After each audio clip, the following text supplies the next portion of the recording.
President Donald Trump's decision to withdraw the United States, the world's largest historical carbon dioxide emitter, from the Paris Agreement dealt the accord a major blow. But it is hard not to take heart from the resolve Trump's decision has unleashed, both globally and within the U.S. itself. Bonn. When Donald Trump was elected U.S. president a year ago, some said the end of the Paris Climate Agreement was nigh. Yet, as the latest round of global climate talks in Bonn, Germany, has shown, the world's political leaders are more committed to the deal than ever. This is good news, but the fact remains that countries' commitments do not yet add up to enough to turn the tide, and our window of opportunity to act effectively on climate change is rapidly closing.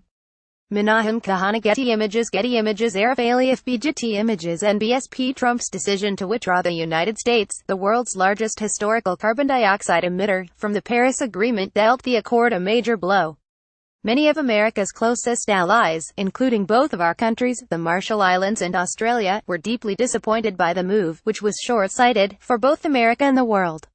But it is hard not to take heart from the fresh wave of global resolve Trump's decision has unleashed, both globally and within the U.S. itself. Almost every major U.S. state, city, and company has now pledged to do more to ensure that their country can meet its commitments, despite the Trump administration's opposition. The fact that climate action is now the world's biggest economic opportunity has certainly helped. According to the Trump administration's own analysis, more than twice as many Americans are now working in the solar industry than in coal, oil, and gas combined.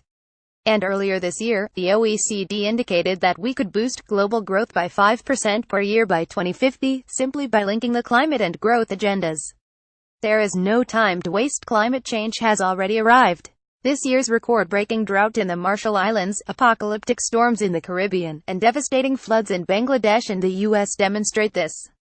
As the United Nations Environment Program recently reminded us, even if every country hits its existing 2030 emissions reduction targets, we will be unable to limit warming to below 1.5 degrees Celsius above pre-industrial levels, the threshold recognized in the Paris Agreement, beyond which the impact of climate change becomes far greater.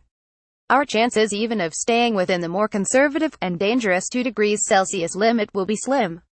Help support Project Syndicate's mission. Subscribe now. To ignore this reality is to gamble with the existential future of many island countries, not to mention the prosperity of the global economy.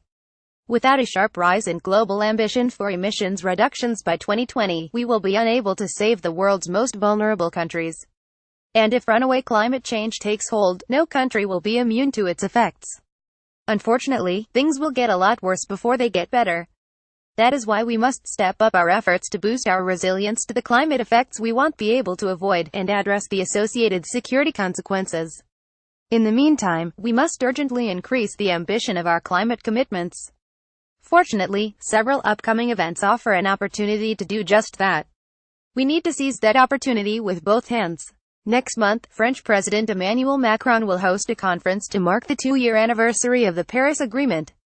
And next September, California Governor Jerry Brown will host his own summit to galvanize greater action by cities, companies, and other non-state actors.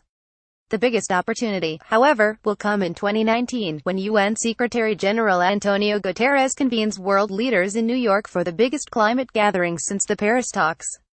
We need to build an arc of ambition across these events that can, in the words of our friend Tony de Brum, the late Marshallese foreign minister and untiring climate warrior at the Paris conference, deliver a pathway to survival for the most vulnerable. Some significant players are already going above and beyond their pledges.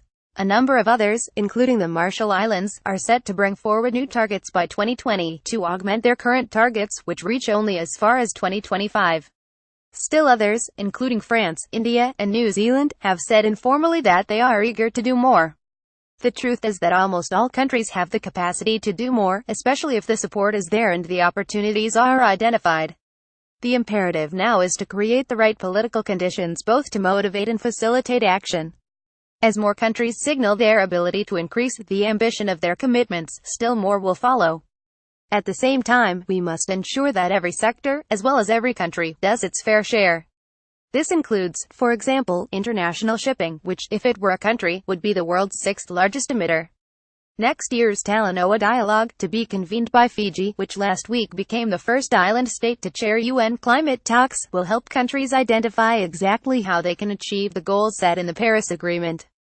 That dialogue, which countries should approach in good faith, must be a springboard for further action.